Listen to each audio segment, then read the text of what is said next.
Today was an important victory for parents who deserve to have a say in their kids' education. It's unbelievable that here in Washington, you didn't see everybody coming together for such a basic right. The Parents' Bill of Rights, the fact that not a single Democrat would vote to allow parents to have a say in their kids' education shows you how extreme this Democrat Party has become in Washington.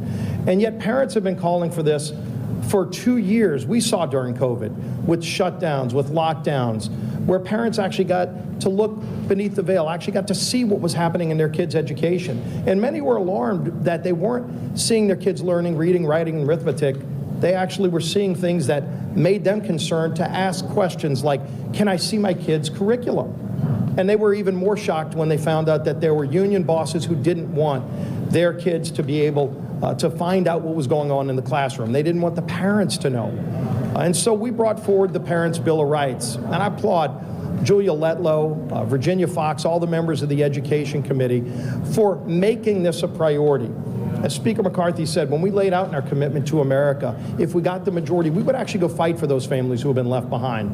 And up here in Washington, some issues should be so straightforward that everybody should come together. But if they're not, then at least we're willing to stand up and fight for those parents, for those kids who were being left behind, who were being denied opportunity.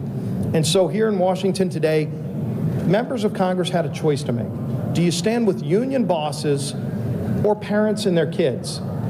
There was no middle button to press. You either sided with the union bosses who don't want parents to see what's happening in the classroom, or you side with the parents and their kids. And all of us here today are proud to say we, as House Republicans, sided with parents having a right to be involved in their kids' education. And if the Democrats are going to be too extreme, as they showed they are today, we're going to continue to fight for them anyway. And let's have the Senate hear from parents all across America. Let's have President Biden hear from parents all across America, and maybe they'll get the message. But in the meantime, we're going to keep fighting for them.